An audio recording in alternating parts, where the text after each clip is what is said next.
Hey everyone, welcome to Stuff I Never Learned from the Schoolbook. If you're looking at the bearded one, it must be Monday night, 7 p.m. Central, 8 Eastern, 6 Mountain, 5 Pacific, 2 out in Hawaii, 5 a.m. tomorrow out in Indonesia, and 9 a.m. tomorrow morning out in Australia. Welcome everybody to Stuff I Never Learned from the Schoolbook.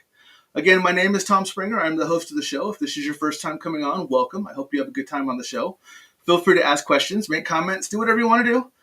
Just kind of, be polite about it. But welcome to the show. If you are a repeat offender, as I call my family and the normal guests who or the normal people who are in the crowd, welcome. Um, you know how this works. So I'm not going to really talk too much right away. I'm just going to go ahead and bring in my guest. Hopefully a lot of you read, or most of you at least read, the write-up on him. Maxim Furek, and he has tons of information. Author, storyteller, an all-around amazing man. And I think we have now realized that he needs to be nicknamed the Amazing Maxim. That just needs to be how it works. I'm petitioning for that. So anyone who's watching this after we get out of here, make sure you go and follow the Amazing Maxim. So without any further ado, let me go ahead and bring him in. Maxim, Man, you got me there, Tom. Thanks so much. Yeah. First of all, I've been on a ton of podcasts, but your intro is one of the best. It's thank you. great. So Thank you. I appreciate it. I don't know who thought that up, but that has the great optics. So That thanks so that much. was me. Like I Yeah, said, I'm a wonderful. one man show. I kind of do it all here. So Sounds good. Yeah. Well, thanks again for the invite. I'm looking forward to a absolutely, nice conversation. And yeah, again, it's great to be here. So thank you. yeah. So I normally like to tell people how I ran into you. Honestly, that's my wife saying hi to us. By the way, she's keeping track of everything upstairs to make sure all the optics still work and everything else. Okay. Hi, Nicole. Yep. But so I I people know that I do what's called Facebook stalking. But I always get these people that pop up that say, "Hey, um, this is a possible friend connection because you have so many friends that like we have 34 mutual friends or whatever else." So, and I told you before, and my audience knows, I really don't research too much about your past shows or anything else, but I look at you. Because what I do is I read an energy off of you, and if I like the energy coming off of, I can read energies on pictures and everything else. So if I like the energy coming off of you, I reach out and I say, hey, I'm fascinated. I want you to come on my show. Let's talk because there's a lot of cool things that I think you do. And you were nice enough to say, yep, come on, let's do this. And unfortunately, once before I had to reschedule, but we're back in. Right. Yeah. Yeah. Um, that was my fault. We had some stuff happen. But other than that, I'm really happy to see that you came on. Welcome to the show. We do have some people popping in, and you see me. You saw how I did all the time zones because here's a Zhang. She's saying hi from Indonesia. So hi, Oh, Zhang. great. Okay, yeah. Yep. And I hope she's okay over there. They had the tornado or the earthquake, right? yeah, they did have the earthquakes. Yeah, normally she keeps me posted on a lot of stuff. Hi, Jerica. So yeah, a lot of people are popping in now and they're rolling in to say hi. So I normally like to say hi to them a couple of times, but once we get moving, I'll just wave or whatever else. But we'll just keep going. But again, thank you for coming on the show. Um, I always gripe a lot about the people because I build your advertisement out and then all the writing that I do, and everyone just looks at the picture and says, okay, that person's on at 7 o'clock. But I'm really hoping that they took the time to read yours because it's so much. It's you kind of have a hand in everything, which is fantastic to me. Um, so I'm hoping that they took the time to read the bio that I posted out there for you. But I really want to kind of get us kicked off because we're going to run about an hour tonight. But I want you to kind of introduce yourself, tell us who you are, and kind of how you got into doing what you're doing, if you wouldn't mind.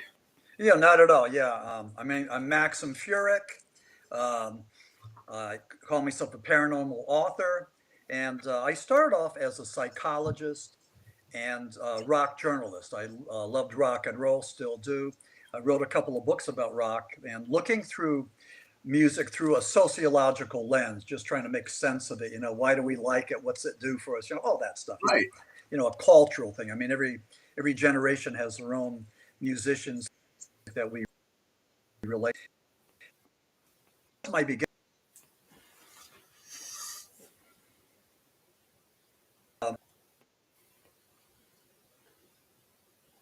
Okay, am I freezing or is he? Someone let. Pardon?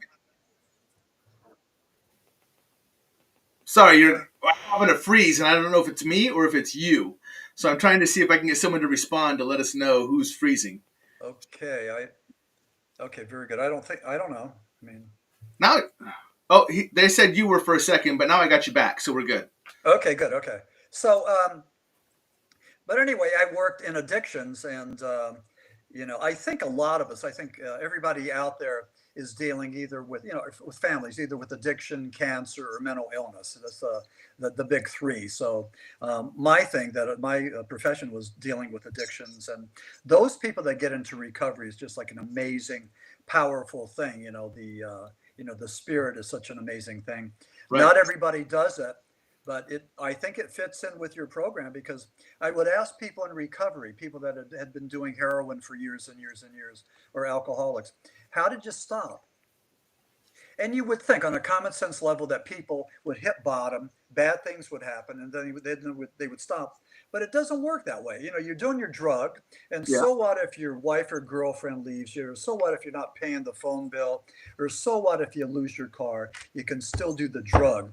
Right. So the hitting bottom doesn't matter. So when I asked some of these guys, how did you get into recovery? A lot of them said, I don't know, but it was a miracle. It was just Yeah. a miracle that something happened, something got in there. Somebody said, you know what? I can't do it anymore. Yeah. It doesn't work for anymore. And that's the answer. I mean, however you define miracle, Right. So many people that I was dealing with said that. Hmm. So anyway, moving forward, as a rock journalist, there was a song back in northeastern Pennsylvania where I'm from. It was called Timothy. And Timothy was from 1971, and it was the highest charting song of any rock group back there in our area, but it was about cannibalism. And I'm writing this book about the connection between Timothy, the song, and the Shepton mining disaster. And the Shepton mining disaster took place in 1963, and 3 guys were entombed for 2 weeks. Only 2 came out, and there were allegations of cannibalism. So that's what I was going to write about. But as I was researching Shepton, I found out that there were elements of out-of-body experiences, near-death experiences, and afterlife experiences, i.e., one of the miners that was rescued was Roman Catholic. He claimed that Pope John the 23rd was in the mine with them for 2 weeks, and that Pope John the 23rd saved their lives, that it was a miracle, that he just gave them hope. And the interesting thing is that Shepton took place in August of 1963. Mm-hmm. Pope John the 23rd died in June of 1963. The Pope Right. was dead when Shepton happened. Yeah. In all 3 of the purported miracles that have been attributed to Pope John the 23rd, all 3 of them happened after he had died. Wow. And every priest, brother, nun, that I talked to, I said, sister, I was talking to this Roman Catholic sister, did you know that all 3 of the miracles that Pope John the 23rd did happened after he died? She goes, well, of course. I go, what do you mean, of course? She goes, well, he died and went to heaven where he got his power and came down and worked the miracle. So that was her explanation. But, and when you talk to religious people, Roman Catholics, maybe even Protestants, when we talk about miracles, it's not that Pope John the 23rd had the ability to work a miracle, but God worked through him to work this miracle. Yep. Only because Pope John the 23rd was an honorable, honest man, somebody that you and I might call holy. Right. So that's as much as I know about that. But that was 2016. And as soon as that book came out, there were podcasts back there then. I got invited on podcasts. I got invited to a paranormal conference in Baltimore. The Australian podcast Mysterious Universe did a 90-minute presentation on the Shepton mythology. Okay. And then the Skeptical Inquirer, they had to put in their 2 cents, and they wrote this really long article about it. And at the end, they poo-pooed it. They used Occam's razor. Oh, yeah. That, if anything's kind of complicated, you look for the look for the easiest method or meet. Yep. Yeah. So they said that the miners were probably hallucinating. That's what happened, or there was Mm, sensory deprivation. But I claim, this was something of a supernatural nature, and you do not explain supernatural or miracle things right. through Occam's razor. So, but whatever. That was, I mean, I got a lot of publicity from Skeptical Inquirer, and actually they said that my book was the definitive book on Shepton. So that was my beginning. That was 2016, 9 years ago. And Tom, listen to this. I never went looking for the paranormal. Did not. It came looking for me. It stalked me and it hit me on the head. So that's my story. So, so Kathy says, I always thought Timothy was a mule until I heard it differently. Until I heard it differently. Yeah, and the record company Scepter Records to Looks like invoke. you froze up. Look like it froze up again. Hold on a second.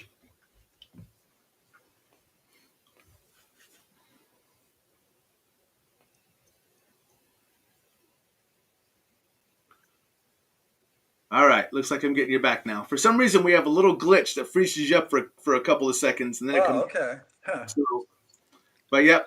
So I we're think back. it's I think it's the Men in Black. I think they just don't want us talking tonight. So Yeah, yeah, we're gonna yeah. conveniently, slowly make it happen. So Yeah, yeah. So that was pretty interesting. So I want to say this though about the paranormal community. So 9 years ago, I started doing these podcasts, and I've been invited to expos and just all this stuff. It's just been great. But here's the thing: all of the people I've been meeting, especially the podcasters, bend over backwards to open doors and to help me. Let me yeah, say this: it's wonderful, it's kind, it's altruistic, but it's unique because I think in the real world, in the real dog eat dog 9 to 5 world, you don't find that. You find it's rare to find that. And yeah. all I want to say is that the paranormal community has been very uh, kind and comforting and accepting and respectful and everything else. I mean, it's just been an amazing thing, and I'm glad to now be a part of that and to be contributing to the paranormal genre. So it's really kind of cool. Yeah, ultimately, for those who are doing it for the right reasons, we're all very accepting of each other simply because we all want to we're trying to find that holy grail of proof. Yeah, And if we can help, kind of either guide or push each other along those lines to help try to find that what it is, I mean, why not help out? And why not yeah, try yeah. to, I mean, it's the greatest thing is that I'm finding in the community too, is that, I mean, I have closer friends in the paranormal community that I have never sat down face to face with than some of the people that I work with in my office. Yeah, And it's amazing to me how those connections are made because yeah. I kind of talked to you beforehand, and I let you know a little bit about my experience when I had my awakening, but I didn't know where to turn to. But people were so willing to just come in and try to help, try to point me and my audience, what I call my family, in the right direction, so we didn't go break the universe early on in the days. Hmm. And now here we are now getting to talk to the amazing Maxim. So I think I'm going to hire you as my manager, Tom. And that's great. But listen, you were talking about, you don't have a lot of close connections, or you don't have the same rapport at work that you do with the paranormal community. And I mean, let's talk about work a while. I mean, like that could be toxic and confrontational and everything else. And the fishermen always say that the worst day on the river is better than the best day at work. So, right, so, that is very so true. yeah, but anyway, but again, not comparing the paranormal community to anybody. I mean, it's just an awesome group of people It that is. I think for the most part are open-minded. And you talk about the Holy Grail. Mhm. If anybody were to ask, well, why do we do what we do? Why do we search for Bigfoot? Why do we look for flying saucers and all that? And I think it's because there's a part of Indiana Jones in all of us. Right. We want to climb that mountain and we want to find the Holy Grail. We want to search and find and look.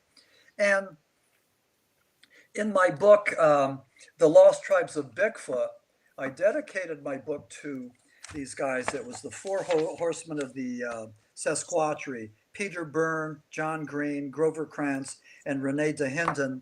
These were the guys that were back there in the day. They were pioneers. They were looking for the Sasquatch before we had computers and microfiche and all the other stuff. I mean, they would hear about a sighting and go there over hill and dale to Right. talk to this person and take down the information. And just, if I may, Sure. briefly, Peter Byrne came over, I think it was from Ireland, and there was a Texas oil man named Tom,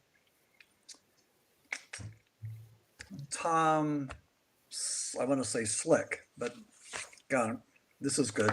But he brought him over, and uh, he sent Peter Byrne to the Himalayas looking for the abominable snowman, and he took him to sent him to the Pacific Northwest looking for Bigfoot. Mhm. And there was going to be a motion picture about this guy and Peter Byrne, and Nicolas Cage was going to play the part. It was the Monster Hunter, and this thing has been shelved. But John Green was the British Columbian journalist. Grover Krantz was the first one to use the word Sasquatch, Right. which was Yeah. native to British Columbia, the coastal peoples.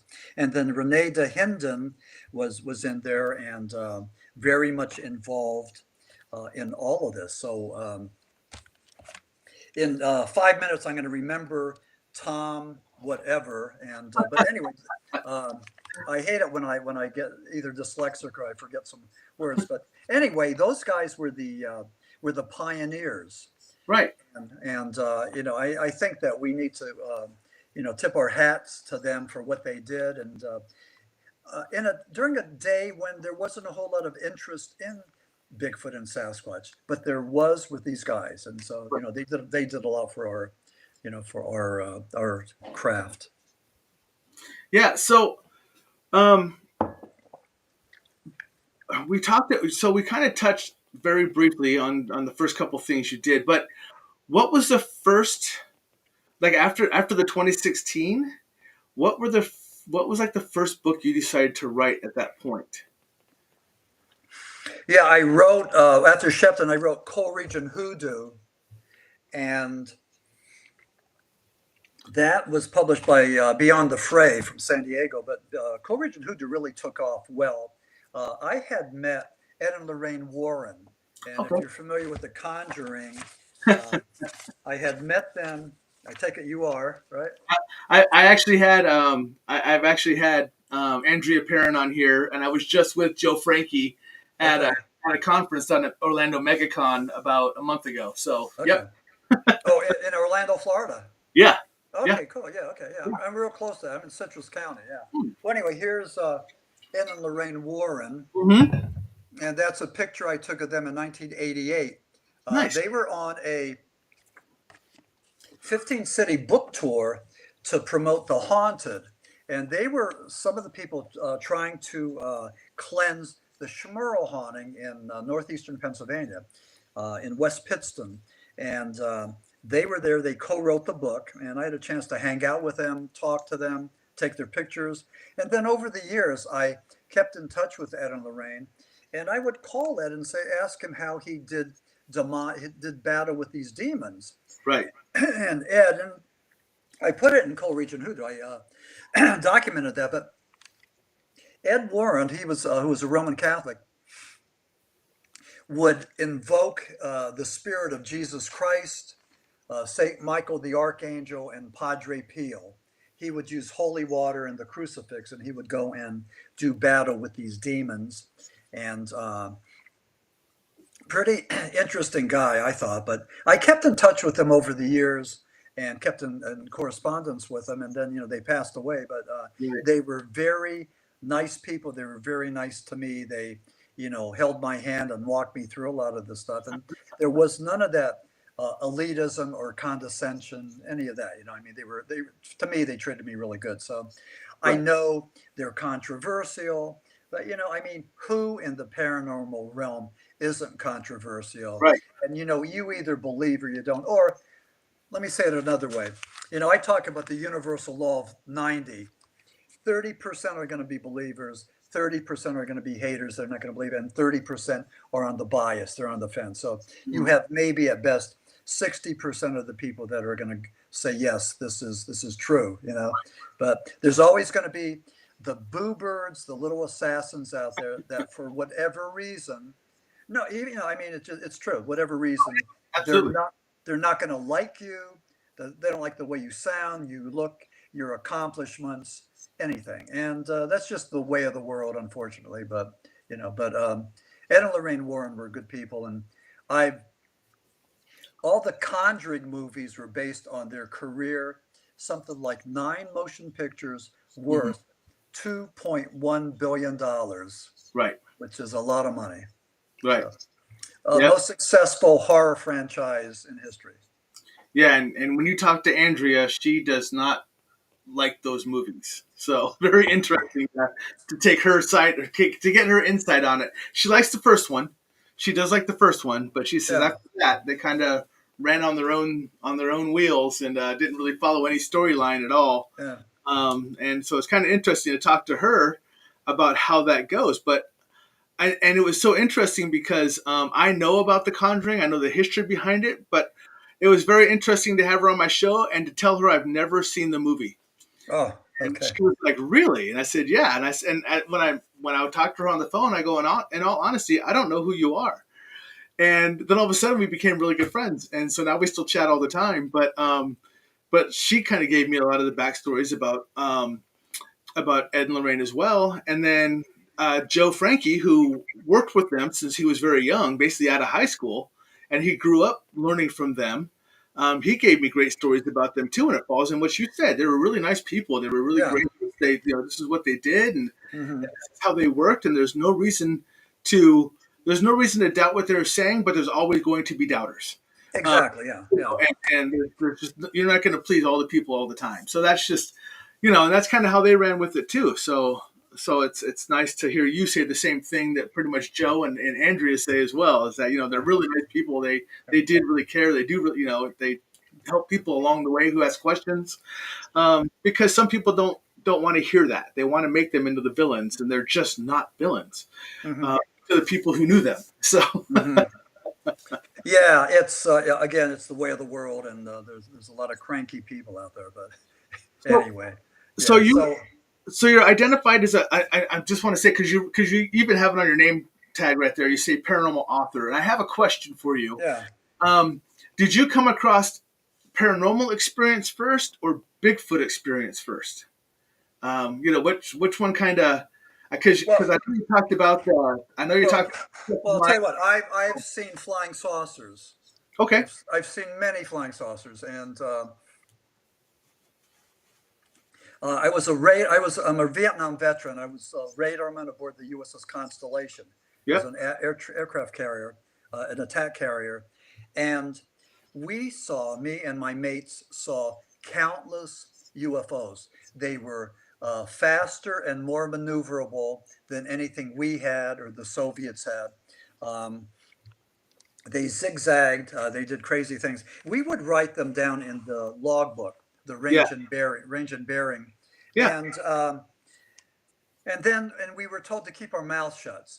Now, most of us guys or sailors were like maybe 20 or younger, and and we did that. But the next morning, these logbooks would disappear.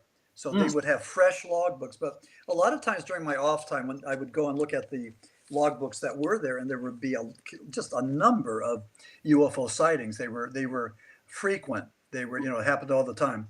Um, it reminds me of what happened with the Nimitz, 2004, off the coast of San Diego, Yep. and they saw a tic tac shaped video craft that maneuvered back and forth. The G force was tremendous.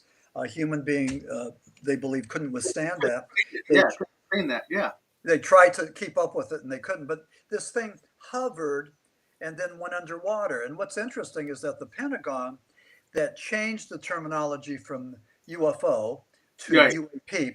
unidentified aerial phenomena. Yep. This sucker went under the water, so now it's unidentified anomalous phenomenon. Right. So the terminologies keep on changing. The organizations with the Pentagon keep on changing too. It's almost as though they keep on moving the goalpost a little bit further. You know, Right. when guys like me and you get a little bit closer, get a Yeah. whiff of something. So, um, Yep. so that's that. So I've seen flying saucers, but uh, I want to say something else too. Like I'm really much aware of what the government has been doing of late. In July of 2023, they had congressional UFO hearings. Right. And David Grush, former military intelligence, said that he knew where the saucers were and he knew where the bodies were. And he said under the right circumstances, he would go and reveal his Sure. Yeah. sources and all that. Now, that's been about a year and a half ago. Right. You know, we haven't heard anything. Nope. What I did as a diligent UFO researcher, I sent letters to, I think it was 7 members of the people that were on that UFO committee. And Marco Rubio, he was a senator at the time, now he's Secretary of State. Representative Anna Paulina Luna, she led the 2023 investigation into allegations of a top secret military program that has a quote that has a fully intact UFO in its possession, end quote. Tim Burkett of Tennessee, he made claims about a government cover-up regarding a UFO. Senator Chuck Schumer, co-sponsor of the Unidentified Anomalous Phenomenon Disclosure Act, and Senator Kirsten Gillibrand, organizer of the All Domain Anomaly Resolution Office. So I sent letters to all those people asking them to encourage David Grush to show his cards. Right. He's talking the talk. He needs to walk the talk. And the only one who sent me a letter back was Marco Rubio.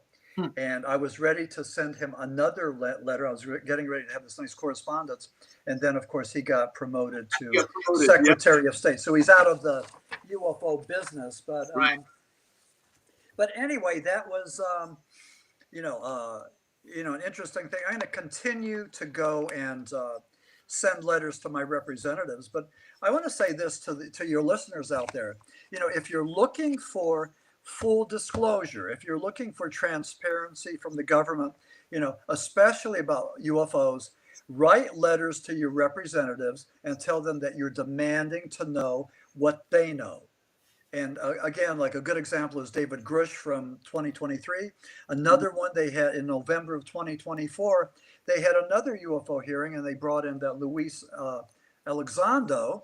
And Luis said that he believes he believes that the government knows where these bodies and craft are. So, you know, we have people that may have been affiliated with maybe secret black ops or Defense Department programs that are coming forward. You know, these whistleblowers. So, but they're just not completing the deal. They're just they're really not. And I'm that carrot, and they're like, I got something. So yeah. But I'll say this: I've been interviewed by Virginia and Washington, D.C. and Maryland MUFON organizations.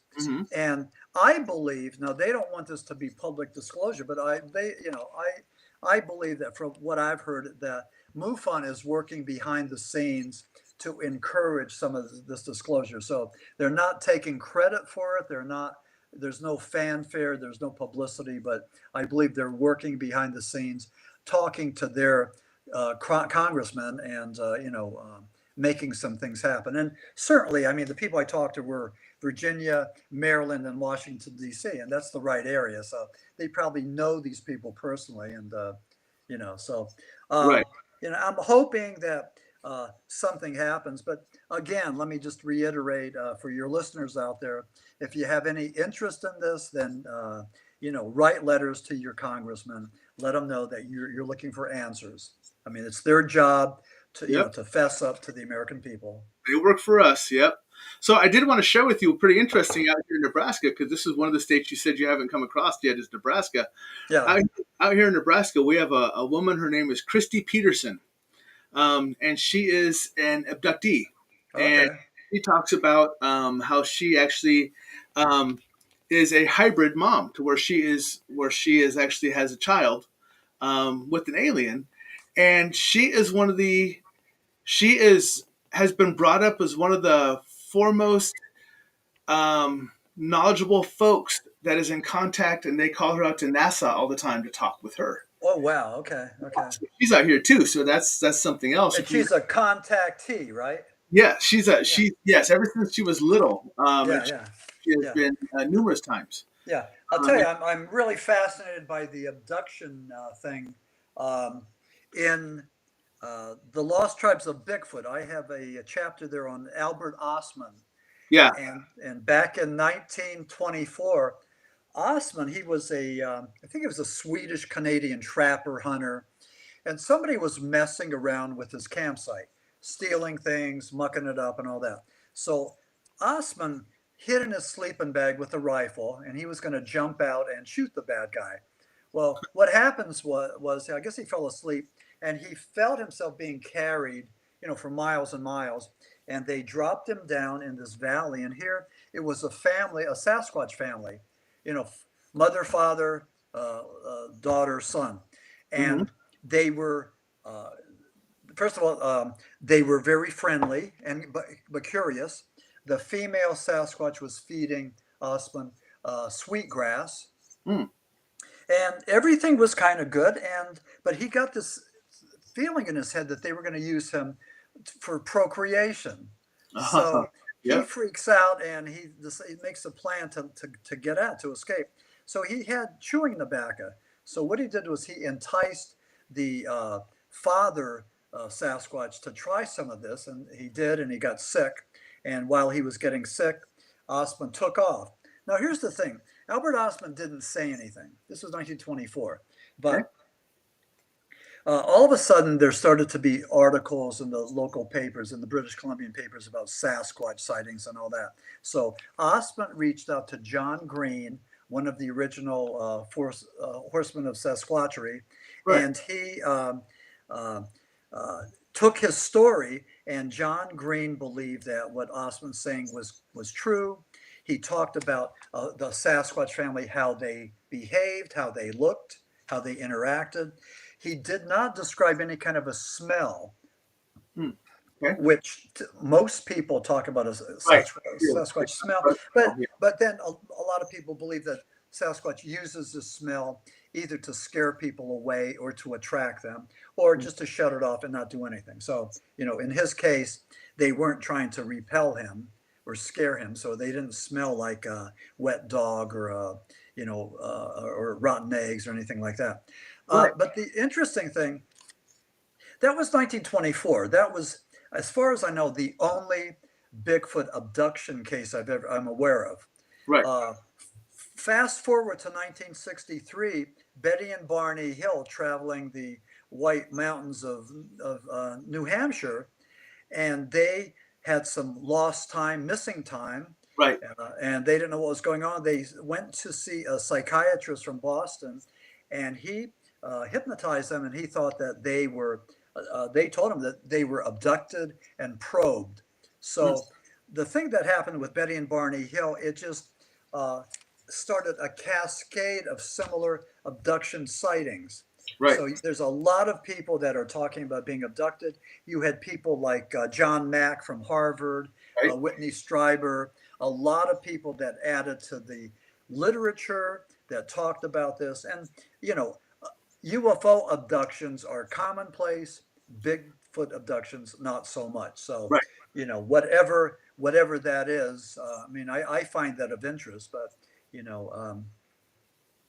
I don't know. But, and then even with the abductions, with J. Allen Hynek's Close Encounters of the First, Second, and Third Kind, seeing things, seeing creatures, seeing evidence that they landed there, and then the abductions, and then with Stephen Greer's CE5, where somehow through some kind of prayer, meditation, whatever, we can actually invoke these humanoids, these aliens, to manifest. So, the narrative gets a little bit bigger. I tend to always mention J. Allen Hynek because he's one of the gurus. He's one of the again, in ufology, he's one of our pioneers. Mhm. Started off as a skeptic, recruited by the government for Project Sign, Grunge, and Blue Book. Mhm. And Hynek was a skeptic. He didn't believe any of this stuff. Right. And then towards the end, I think it was after the swamp gas debacle in Michigan, where he said it was the sighting was swamp gas, and everybody came down on him. And I think he had a second thought. He might have had an epiphany.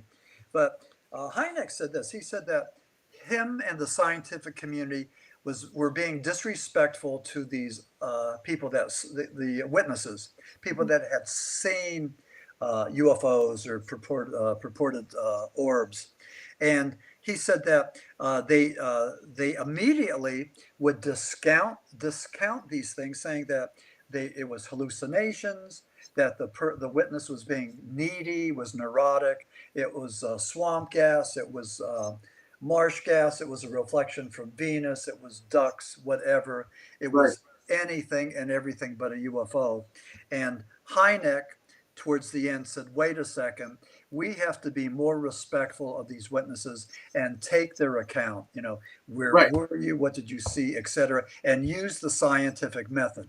So J. Allen Hynek was the one who came full circle, became one of the biggest proponents of ufology. But also, what he did, Tom, he gave us vocabulary, he gave us nomenclature, he gave us the term high strangeness. And Hmm. we know that, for example, like if you see light shining over your car, that's one thing. But if that light sort of shines on you and you can't start your car, or Right. there's missing time or whatever, it's like one, two, three elements of high strangeness. So Mhm. maybe one element isn't that significant, but you couple them up, Right.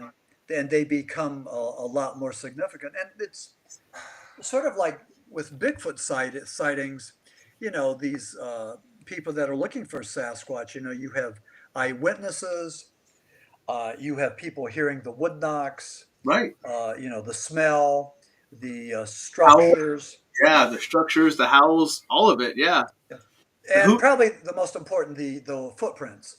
Yeah.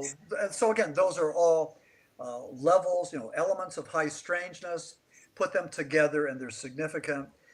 Not enough for the scientific community that's looking for that body or Yep. DNA, but but I think it's good enough for us to that there's something there. It's significant, and we need to keep on looking. So But I think that's it's interesting because there's been a handful of people that have been known to collect hair samples, yeah, and the best when it comes out of the back from wherever it's been sent to in the lab, it says, well, we don't know what kind of animal it is, but we believe it's some kind of animal. But they can't say definitively that it's something that has ever been seen before. They just kind of brush it off as, oh, well, it's something, but we just don't have it cataloged yet.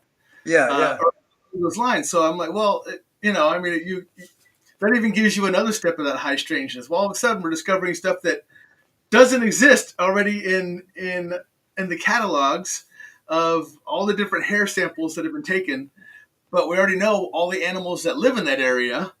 But this one just comes up as not recognized.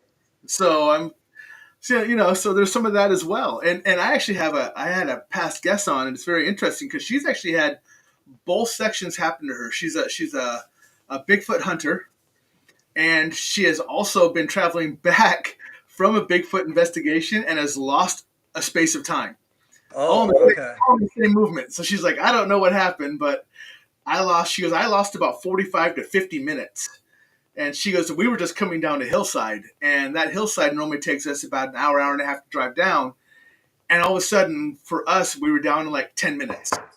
Oh, wow. Okay. Yeah. So, and it was after Bigfoot investigation that they were on. Mhm. So it's kind of interesting that they had both of them happen. Yeah.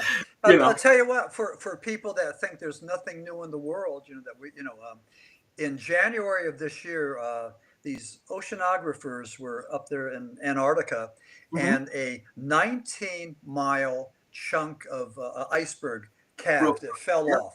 It yep, was the size of Chicago, and they immediately went over there. Uh, took an hour to get to the thing, and they sent down remote cameras to look down mhm, there. They weren't sure if there was any life under this glacier that was right, probably there for hundreds of years, right. maybe thousands of years. But what they found creatures there that existed in that gap. That I don't Mhm. know how many miles down it was. They found living things. They found jellyfish that were something like 3 foot across and maybe 12-foot tentacles. I mean, just amazing things Right. that they weren't familiar with. So they were trying to figure out how they were able to live. Were what was it, photoplankton or whatever? Did this thing just come in with the currents underneath there, or Right. was there another mechanism that allowed these things to live? So it's just like some great stuff that they came up with, and anyway, I just heard about that. I just think that that's just amazing. But Yeah. those oceanographers were there at the right place at the right time, Right. so just amazing. But that was this year. That was what, January, February, Yeah. March. That was beginning Yeah, of this year. Yeah. yeah, 3 months ago. So yeah, For, a major discovery. right. So A yeah, major finding. Yeah. yeah, Yeah. And we're still even kind of finding some things out, even in the, in that animal kingdom, to where we're finding stuff that we thought has been extinct for 100, 200 years, but it's just in little patches of area. And it's where it lives now. So all of a sudden we come up and we find it, and we're like, oh, we thought that's been extinct for forever, and yeah, it is, and it's actually thriving in this one area because this is where it's limited its population to, but it's very prevalent there. So that's kind of cool to see, but it kind of makes me wonder how much more spots and pockets, even in the United States, that we're not aware of. I mean, everyone's pretty much aware of all the jungles down in South America and everything else that we don't go to. But what's left in the United States that we just don't know about, that we just yeah, haven't found yet? So, yeah. But just a couple of things. We found the mountain gorilla. That's a pretty good dude. right, 1902, the Komodo dragon, 1910, giant panda, 1916, the bonobo, 1929, and the bonobo, gorilla, and chimpanzees are our closest relatives. hmm We share something like 98% of our DNA with them. yeah, 98%. So, but anyway, we keep on finding these things, and just amazing. yeah. So when I'm just now I'm just curious because we talked about it all. Which one of the dynamic, like the paranormal, the cryptids, the UFO, which one are you most excited by? Which one do you thrive to search out more than anything? Which Well, one are you doing the yeah. most? Well, you're close. You're close, but I mean, I love ufology Hmm and cryptozoology and the hunt. Looking for trying to find something. But I think the thing that really turns me on is what I call Catholic mysticism, and Mm, I just like the idea of angels and apparitions, yes. spirit guides, uh, demons, the rite of exorcism, all of that. In co-region hoodoo, what I tried to do is I tried to take the spiritual and paranormal and sort of squeeze them closer to the scientific. Okay. And I was a little bit squeamish about this because everybody gets crazy about religion, Right. but it wasn't religion; it was spirituality that I was talking about. But a lot of people, because their baby brother died when they were 5. They still blame God for it. So Right. I mean, some people got some issues, but um, I this speaks to me, and I did 2 programs, one in Florida and one in Pennsylvania, that I called Catholic Mysticism. And I talked about all that. I talked about St. Teresa of Avila. And, we talk about people with certain powers, certain abilities, certain higher frequencies. Mm-hmm. higher levels of consciousness. St. Teresa of Avila, through prayer, she said that through prayer and meditation, we can reach certain states of rapture, ecstasy, and flight of the soul. And that flight of the soul is an out of body experience. That was experienced by the miners in Shepton, Mm-hmm. and they prayed, they dug, they tapped, they did everything they could to get out of there. But I believe that they were able to go and just key into that thing by using a mantra, and I think that through prayer and meditation. I think Stephen Greer's talking about a similar thing, with the CE5. That Mm-hmm. we have the ability to harness certain elements, certain energies. So I talked about. St. Teresa of Avila. I talked about a little bit about Padre Pio.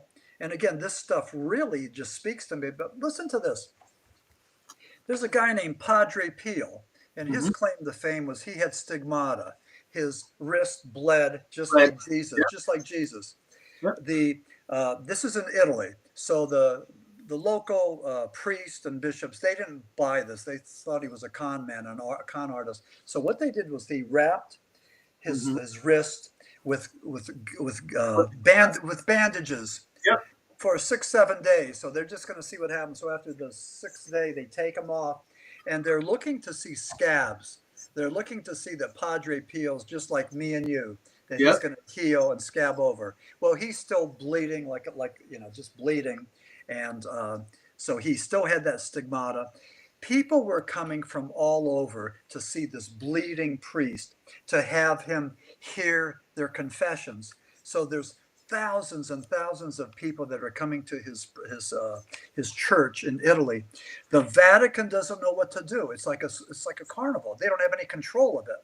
They thought Padre Pio was a con artist. They thought he was delusional, and he was able to convince thousands of people that his delusions were real.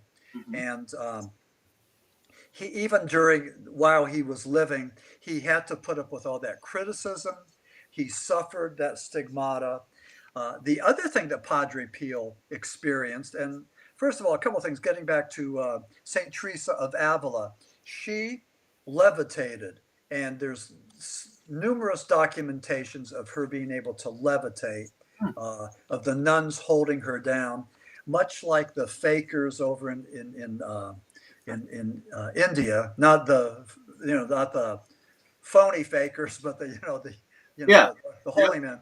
And but Saint Teresa of Avila was able to go and levitate with, which was a power and an ability.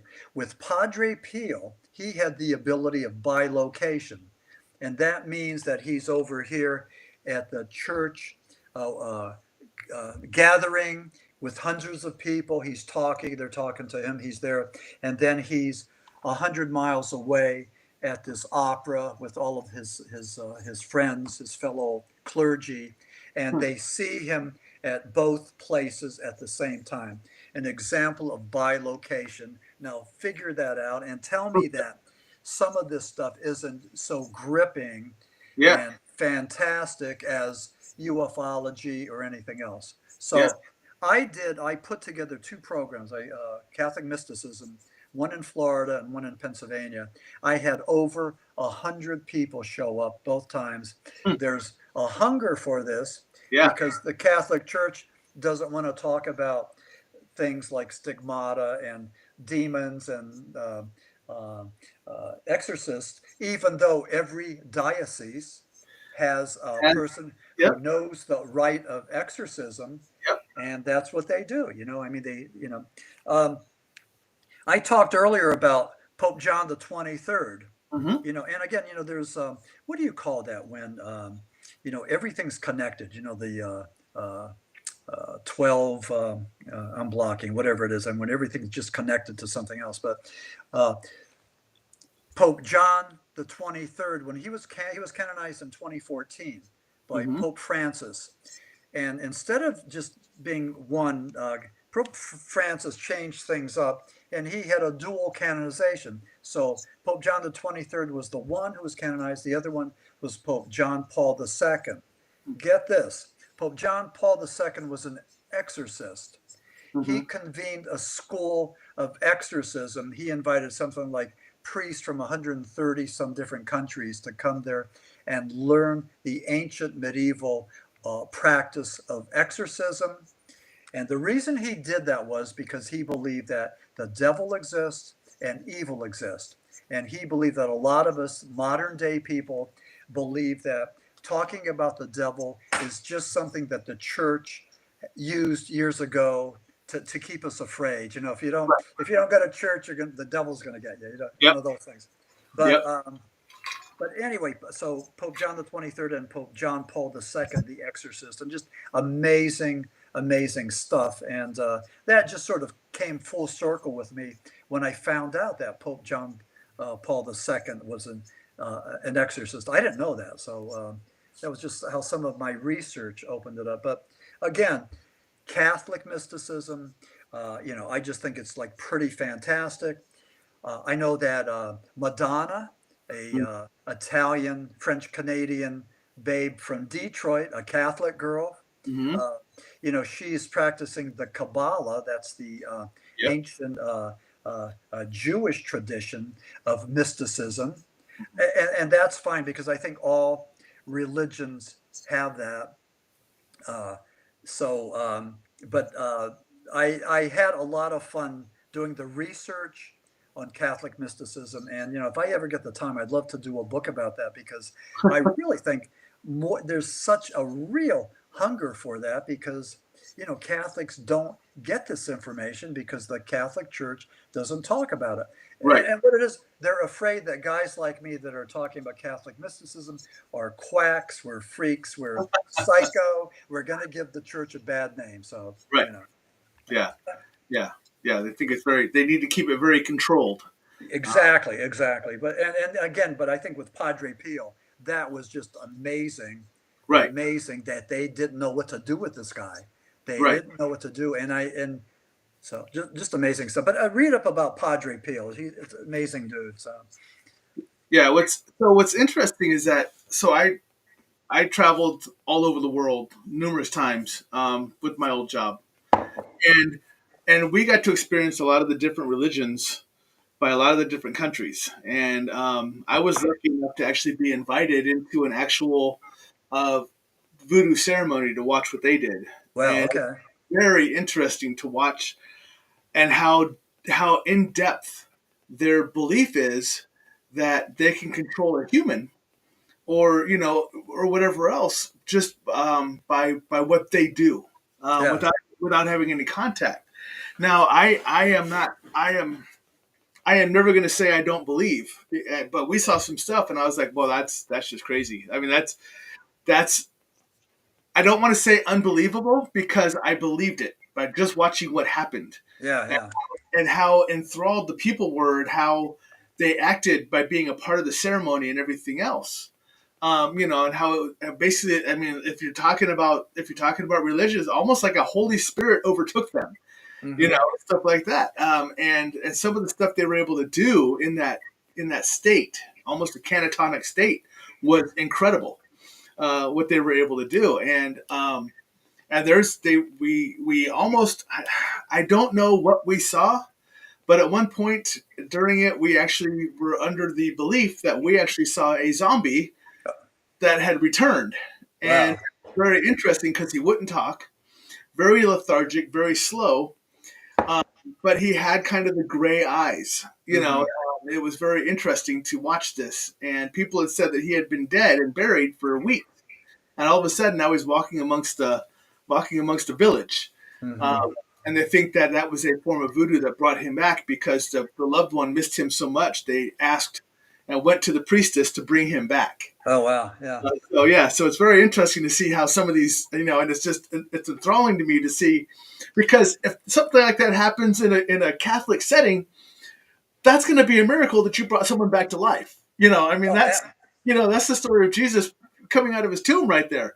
yeah, Uh, exactly, yeah. And that voodoo, that came over from I guess from Africa, and then a blend when it came to the West Indies, but it was a blend of voodoo and Catholicism. That yeah, what is it, Santeria? Is that what? yep, Uh, but I have a friend who's from originally from Cuba, and her family practiced voodoo, and she's like sort of freaked her out, But just just pretty amazing, But we all have our beliefs. I'm Right. working on a book called The Paranormal Apocalypse. Is This How It Ends? And I take a look at the end times, and the Judeo-Christian religion talks about the end times, and Right. Jesus is going to come, and the unbelievers, non-believers will go into the pit of hell. The believers will go into the rapture and all this. Yep. The four horsemen of the apocalypse will come first. Yep. But all of the major religions, Christianity,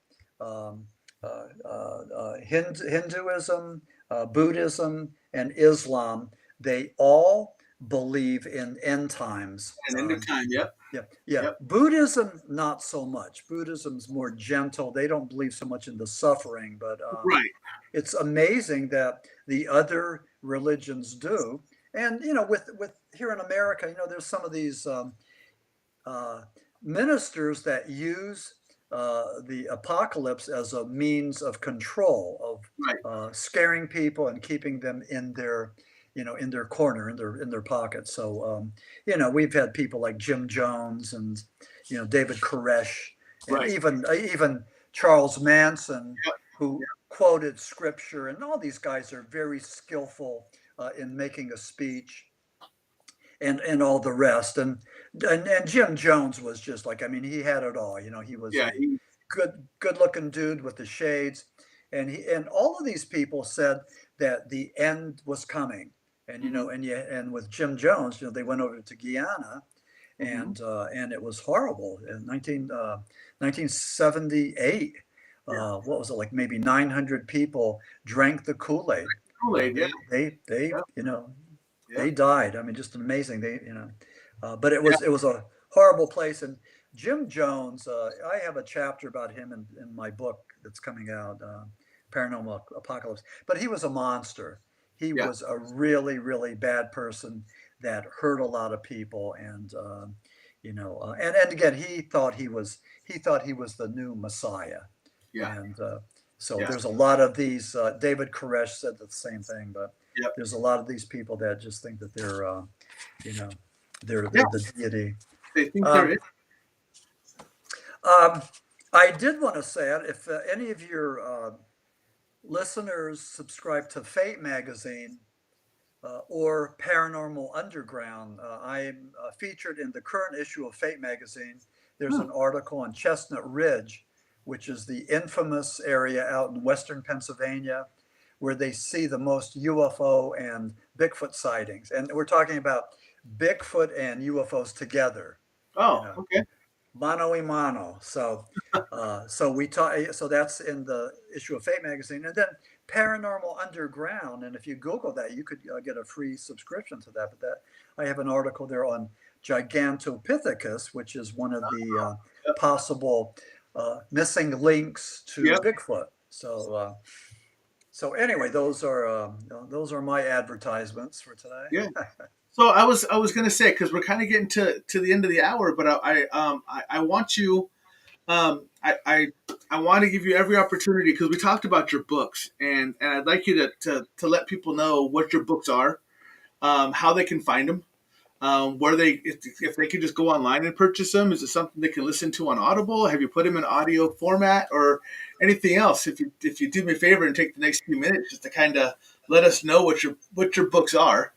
And how to find them and everything else. That'd be great. Yeah. Well, thank you. Thanks for this opportunity. This is wonderful. Coleridge Hoodoo, Paranormal Tales from Inside the Pit is sort of like an encyclopedia of the paranormal. Flying saucers, Bigfoot, demons. My interviews with Ed and Lorraine Warren, Dr. Fred Santee, White Witch. Just a lot of things. I mean, it should have been 2 books, but it's 1. But Coleridge Hoodoo is a really, really big seller, and I'm so proud of that. Flying Saucer Esoteric is another one, and that's the history of ufology from the days before Christ, the BC, to the congressional hearings of 2023. and everything in between. And most people know about flying saucers from 1947, Kenneth Arnold and Roswell. Oswald, yeah. But you look at my book and just open it up and start at 1947 and then look at all the sightings before Roswell. I mean, it's extensive, so I'm really proud of that book. That's a great one. And then the most current one is The Lost Tribes of Bigfoot, which, if I may, if your listeners are looking at that, it has a thing. It's published by Hangar One, but if you look at that, there's a bunch of QR codes. Oh, okay. And if you were to take your phone's camera and hit that, that'll open up a video of me doing a synopsis of that chapter. And there's numerous QR codes throughout the book. So it's sort of like new technology. And here's, since we're doing show and tell, here's a picture of me as a rock journalist back in the day. And that's at Club Wa in Greenwich Village. Nice. Yeah, so that's what I used to do. But you could purchase the books on Amazon, or you could, if you're looking for an autographed copy, you can contact me at Maxim Furek, www.maximfurek.com, and contact me, and I could hook you up with signed copies. But either way, I would really encourage and ask your listeners, if they got any of my books, to please put a review on Amazon or Goodreads. It really helps us authors, just to get the word out and to get some interest in our books. So, that's really important. So I really, would encourage you to do that. So absolutely. Well, we're kind of at the hour, so I think that's a good place to call it. I want to thank you for coming on. I'm just looking really quick at getting something up, but I want to thank you for coming on again. I'm happy we're able to make this work, because last time I kind of dropped the ball on that one. I had some stuff come up and I had to get some stuff taken care of. Yeah, but that was January, and right. Things happen when it's their time, So right. Yeah. But again, everyone who wants to contact you, like I said, if you're interested in the books, you want to get one signed, right along the bottom, this whole time has been running the www.maximfurek.com.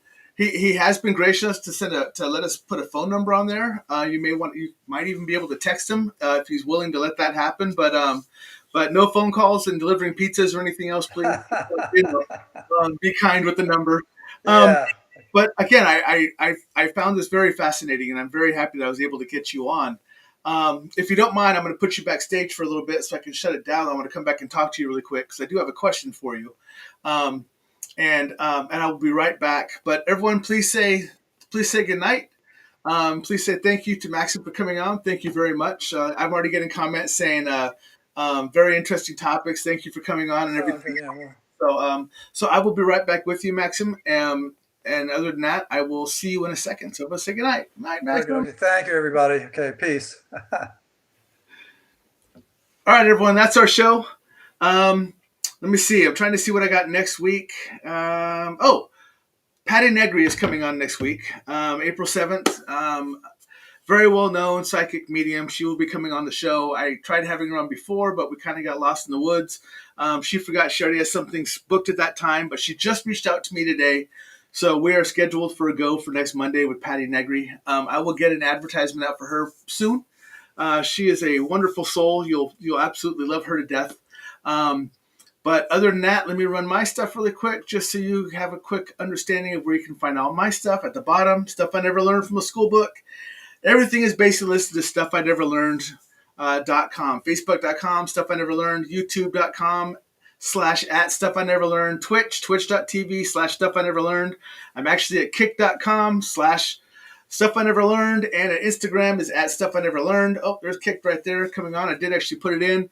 And then if you want to reach me by email, just reach out to stuffineverlearned@gmail.com. Feel free to reach out. I'm more than happy to answer any questions. If you want any more information and you have questions for Maxim or about Maxim and you're just too shy to reach out to him, feel free to reach out to me and I'll reach out to him. I have no problems at all reaching out to the guests that I have on. They're fantastic guests. I love having them on here. And again, remember, I'm really going to start pushing for for the monocle for him. We have to start calling him the Amazing Maxim.